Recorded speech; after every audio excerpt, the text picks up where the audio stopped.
So thank you, Judi and Jen, for joining me today.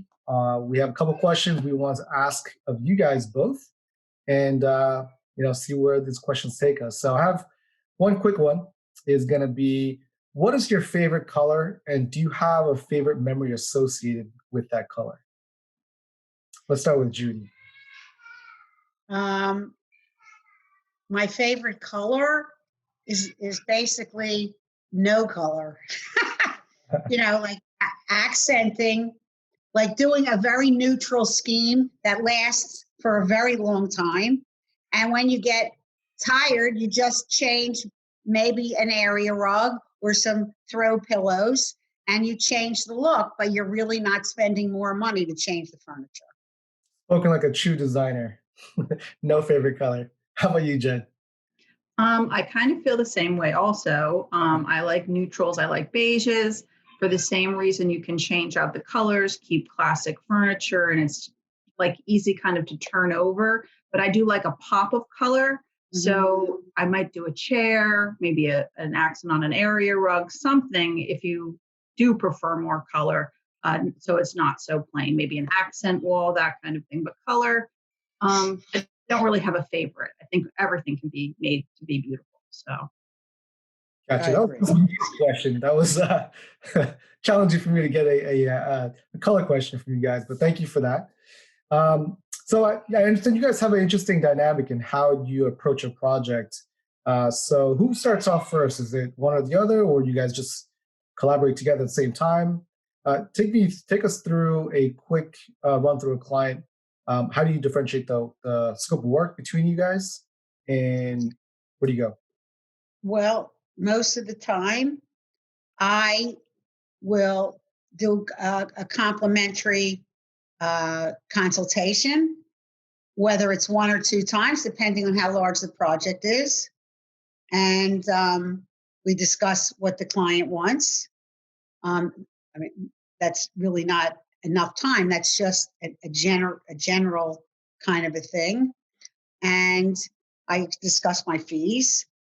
And then if they hire me, we send a letter of agreement, and then we measure. And if it's an existing project, a renovation, one room, depending, building a house, whatever, then Jen comes into it.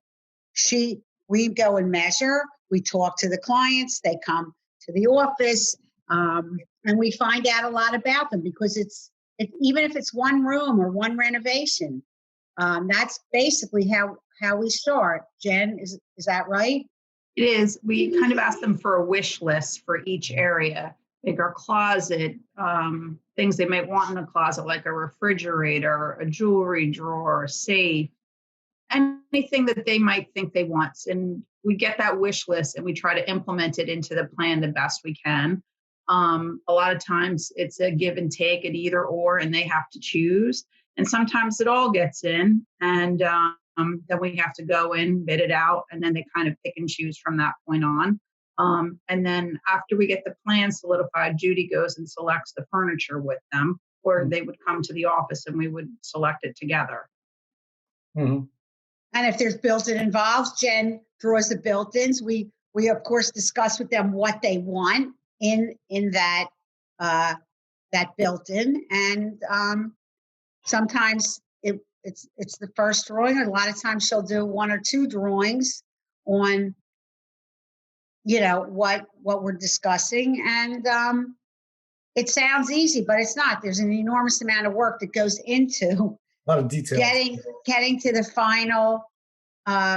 final thing, because nobody in all the years that we've been in business has ever said, okay, do what you think is right, or do it's carte blanche. Nobody has ever said that, ever. No. Never. And, people think it's glamorous. It's a lot of work. It's a lot of work. And then the follow-up is even worse. Not with them, with, the companies and everything else.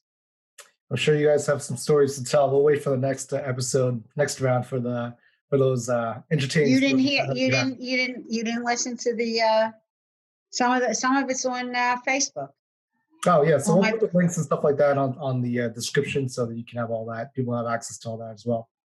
So last question is, this is now geared for, let's just call it a buyer. A buyer going into a house, and they're, they like the house for whatever reason, either their location or the layout, but they have some concerns. Now, I know it's a little bit of an abstract concept, but if you are helping a buyer go through a house or make some decisions about that, what is like the main thing that you have them focus on? Kitchen and bathrooms, right, Jen? And closets. Yeah. So the major. Well, also sometimes they want to make a room. There are 2 rooms that are pretty small, and if possible, we'll open it. We'll try and open it up. That's where an architect comes in, or because you can't always open it up. And then there's ways with columns. There's all kinds of different ways to do it to make a space look bigger if it's a small space, right, Jen? It is, and there have been situations where we have had a client who is looking at 2 or 3 homes, and we have gone to look at them, right, and they have told us how they wanted to live, and we have told them what house would best suit their needs and how they want to live, and what would actually cost the least to renovate or change to make it the way they would prefer or how they're looking to live.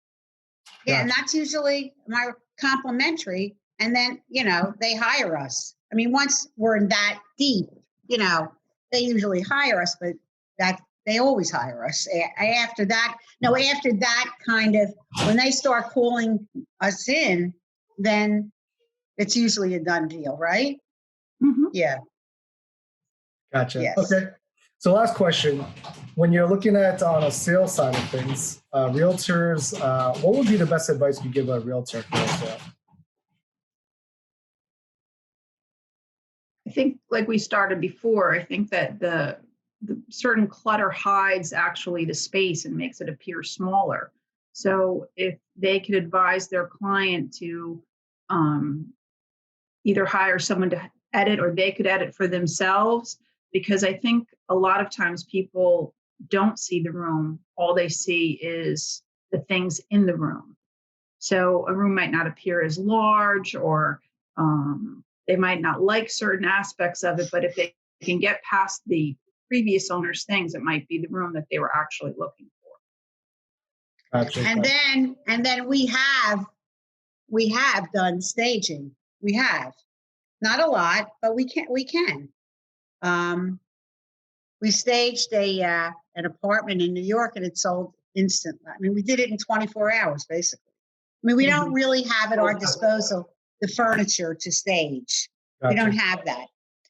We have some things, but I could stage a place with just moving things around to make it look right, or just letting them get rid of it, leaving the stuff they have.